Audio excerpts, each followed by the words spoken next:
Freight Efficiency with NACFE's Mike Roth and Friends. Here in episode 13, Jessie Lund, Senior Associate at Rocky Mountain Institute, shares information on her decade-long involvement in the fight against climate change, how trucking can help in the decarbonization, the power of co-creating clean transportation solutions, and she explains the findings of a potential regions report she just led. She also gives advice to people who want to help develop a more sustainable way to move goods.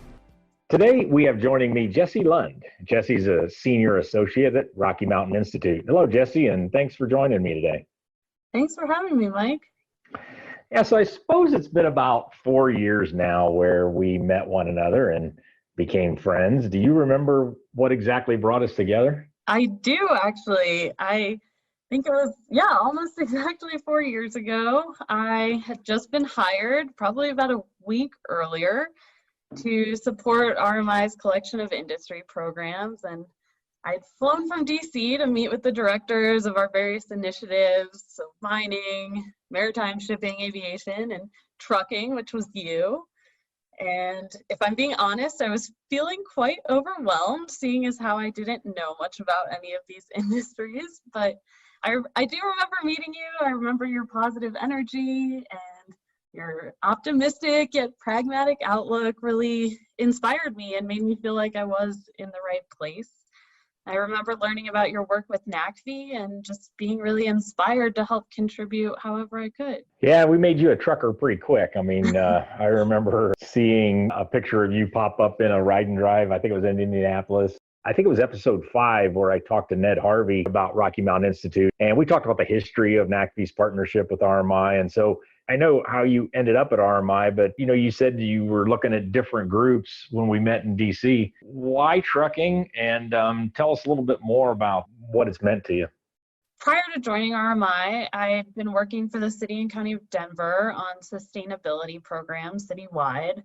And I know sustainability was and maybe still is one of those buzzwords that means a lot of different things to a lot of different people, but at the city, it meant ensuring that the resources that allow us to thrive are available and affordable for current and future generations. And I was working on everything from air quality to housing and climate and energy as well. And contributing to the fight against climate change has been my passion for about a decade now. And so when I learned about RMI and their mission through some of the work the city was doing with them, I was immediately interested. I didn't know anything about trucking at the time, not anything about RMI's trucking program, but through sheer luck or fate, I ended up on the industry team working with Ned and supporting our work on reducing emissions from resource extraction, industrial processes, and of course, heavy transport. And I don't think it's a secret that trucking has always been my favorite. As you mentioned, it's hard not to get excited when you get the opportunity to get in and drive around in an electric heavy-duty truck. So for one, I find the work to be particularly exciting and impactful. There's just a lot going on in the industry right now, and it's been a really fun ride to be able to play a small role in it. And I also see a ton of opportunity in the trucking industry when it comes to decarbonization. So I think that's one reason that I've been drawn to our humble little trucking team in particular.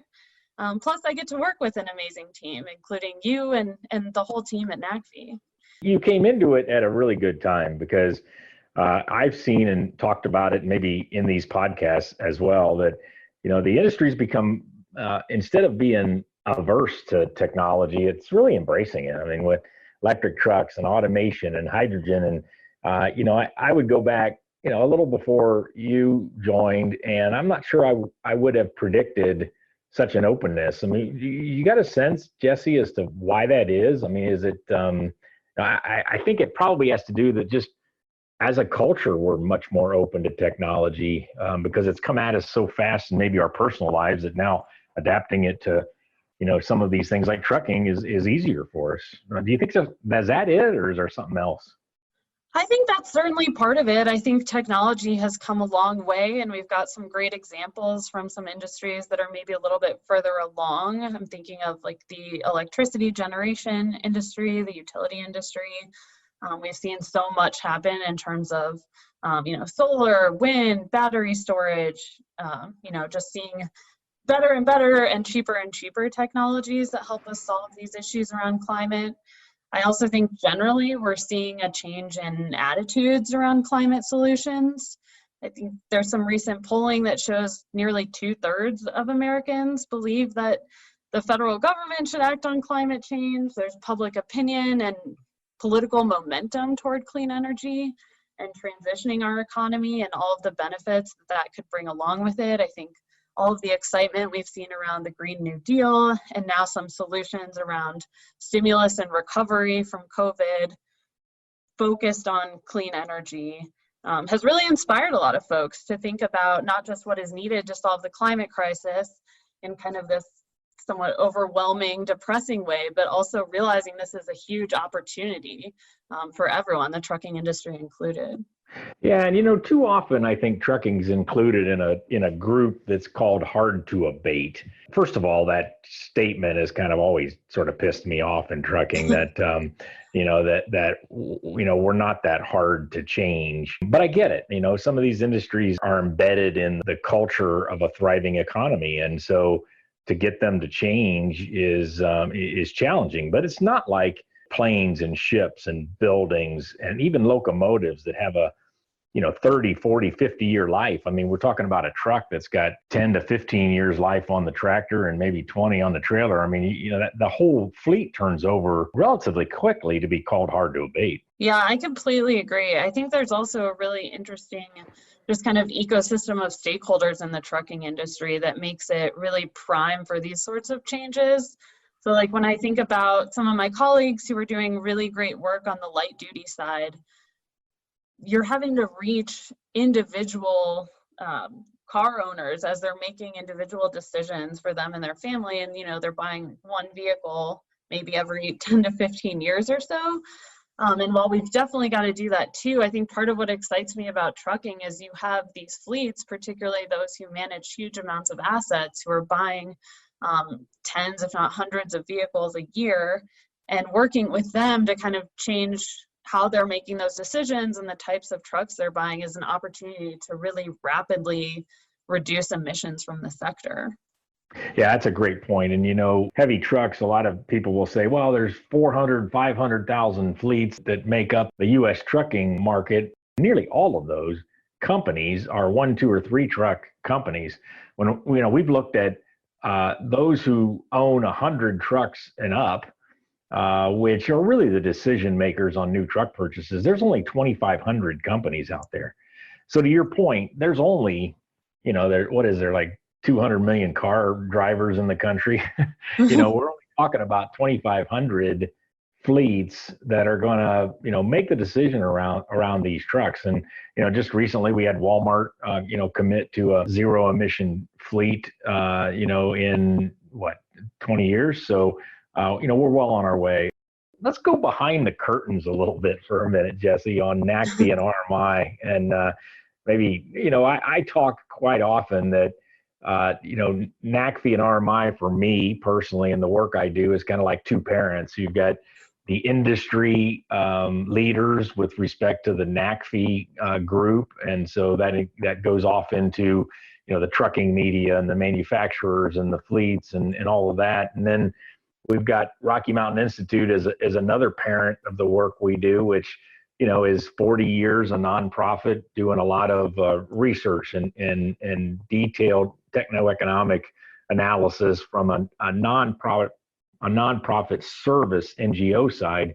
And, that makes life kind of tough here, but it also, I know, makes us stronger. So how do you see that? And how does that show up maybe as a problem or as a real asset for us? Yeah, I totally agree. I have heard you use this two parents metaphor quite often, and I really agree with that. I think on one side, as you mentioned, there's RMI, who, as you know, and your listeners heard from Ned, is a very mission-driven, independent nonprofit committed to this global energy transition and ensuring that we have a clean, prosperous, secure, low-carbon future. We tend to be really good at things like techno-economic analyses, as you mentioned. Also, I would add RMI's a long history of bringing folks together to help diverse partners collaborate, which I think we'll talk about more in a moment, but is very important for this transition in trucking. And thanks to this nearly 40-year history working on a more efficient and cleaner electricity generation, we also happen to have deep relationships with utilities, something that certainly helps when you're dealing with vehicle electrification. And then on the other side, there's NACFE, who has, between you and Rick and Kevin and all the folks at NACFE, you've got decades of experience in the trucking industry.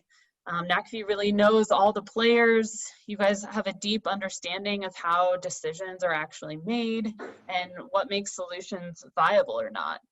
And we've got great leadership on the NACFE side, both from you and the NACFE board. And so I think together, we're really able to co-create solutions that really develop the thinking around this energy transition for the trucking industry in a way that is greater than what either organization could do on our own. So to answer your question, I really see this two-parent model as an asset to our work. I think RMI really brings the perspective of what is required to decarbonize this industry in line with what the science tells us is necessary. And NACFE helps ensure that the solutions will actually work for the industry. And truly, I believe you need both to actually make an impact.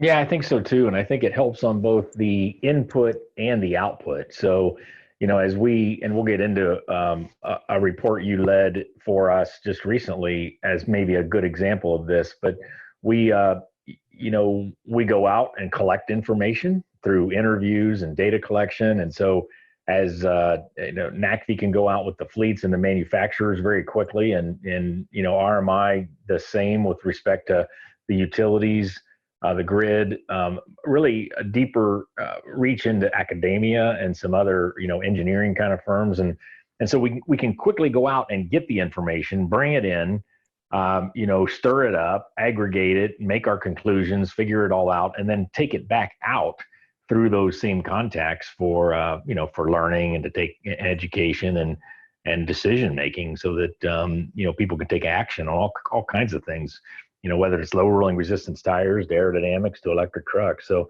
that part is up to us, of course, but I think that system is really strong. I guess I'll keep using the two parents if you kind of like it. So somewhat similar to that is just the challenge, and I'd like your thoughts, and I'll add to it on just the urgency and the need for action, and particularly with respect to climate. And some people would have different opinions as to how fast we need to deal, but we do know that burning fossil fuels is bad for the environment, and we need to take action. And that urgency with also kind of the realities of moving goods now, and that we have a high expectation. We can order something online to be here tomorrow, and so we have we're very demanding of our goods movement. And so for me, I think we got to take action now. We got to be working now, but we also need to be cognizant of not disrupting. We can't afford to also at the same time disrupt our economy and taking care of people and moving goods, whether it's medicine during COVID or whatever, is crucial. So how does that show up for you in the work you do? And I can throw out some thoughts too. Yeah, sure. So I think, again, we have to always be mindful of both the current realities as well as where we need to go, and the urgency with which we need to get there. For example, if you're only focused on what's possible today with existing technologies and business models, there's just no way we're going to be able to plan for the future we need. But at the same time, if we ignore the realities of moving goods today, it's essentially an exercise in futility, because we can put out all the great reports we want or demand more and faster action, but if it's not backed by data, and if the solutions aren't tenable for the businesses who are really operating in this industry, then it's just not going to go anywhere, and the solutions won't see the light of day. That's why I think it's incredibly important to ensure that we have a diverse range of perspectives included, not just RMIs and NACVs, but also industry stakeholders across the board. I truly believe in the power of bringing the right folks together and co-creating those solutions. And really, I think that's the only way that we make the change that we need. We are talking about holistic systems change, which is necessary, but it's also really hard, right? And I think part of it starts with how we approach these solutions and our partners in this space. And I think you talked a little bit about the acknowledgement that the trucking industry has gotten, particularly the last 6 months, of all the hard work that fleets and drivers in particular have been doing to ensure that we all have food and medical supplies and even toilet paper when we need it. And I think that's great. It's an appreciation that is absolutely deserved. And I'm thrilled to see it, to see these folks getting more and more recognition, as they should be. And I think it's really important to provide that acknowledgement. I think we've seen some of this in the utility industry, where you had all these businesses who for years were working their butts off to build out the electric grid, which was no small feat, and provide reliable, affordable electricity to power our homes and our economy.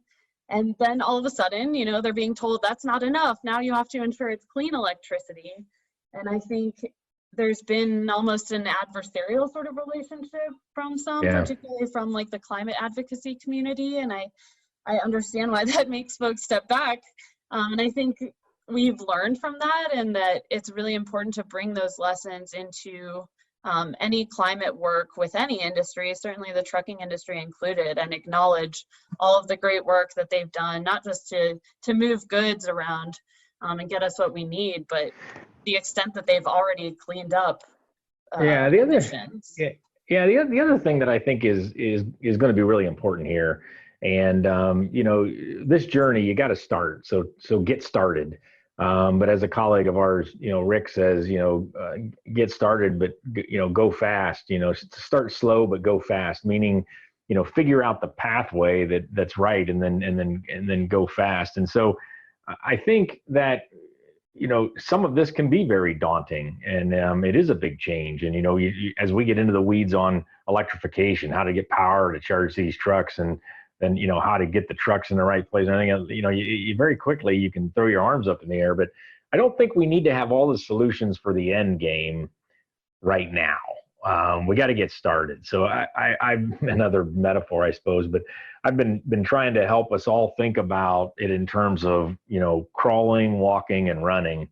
And, you know, let's get crawling figured out, and then let's keep our eye on what it'll be like to walk or run. So maybe for us in electric trucks, maybe that's, you know, transit buses and drayage and medium duty, you know, package delivery. Maybe that's the walking, and then or that's the crawling. And then maybe walking will be, you know, regional haul, 200, 300, 400 mile runs where you come back to base and have long charge times. And then ultimately the running is the long haul, where, you know, you may have very, very little time to charge, a lot of miles needed in range, and potentially, you know, 24/7 operation, even with autonomy coming down the road. But, you know, we don't need to figure all that out right now. We need to sort of get started and do it in phases. Absolutely. Yeah, agree 100%. And even within those segments, as anyone who works in the trucking industry knows, it is by no means a homogeneous industry. There are all sorts of different dimensions, from fleet to fleet and even from route to route, that are going to make some of those good candidates for electrification right now, some of them good candidates later down the road, and some we may have to come up with some new technologies to help solve. But agree 100%, it makes sense to start where we can and to get crawling. So recently on this trucking work, NACV and RMI, we kind of went out of our comfort zone a little bit and did a report that's not focused on the equipment, tractors, trailers. It wasn't around even, you know, the charging of these electric trucks, but it was really something almost entirely different. We looked at the high potential regions for electric truck deployments. And so we always joked internally when we did this work that, you know, where after California, will or should electric trucks go? Because there's so much work there. Tell us about that report, about what it was like, in the depths of trying to work with the team on the report, and then what the output finally was. Sure. So the region's report looks at where in the US is currently best suited for successful electric truck deployments, specifically for regional haul applications, which we focused on due to their relatively short routes and return to base operations. But a lot of the learnings in this report are applicable to other duty cycles, other segments as well. So first, we laid out a framework to help fleets and other stakeholders prioritize regions. As you mentioned, particularly outside of California. If we say California is kind of starting to crawl now, where are the next crawlers going to be? Yeah.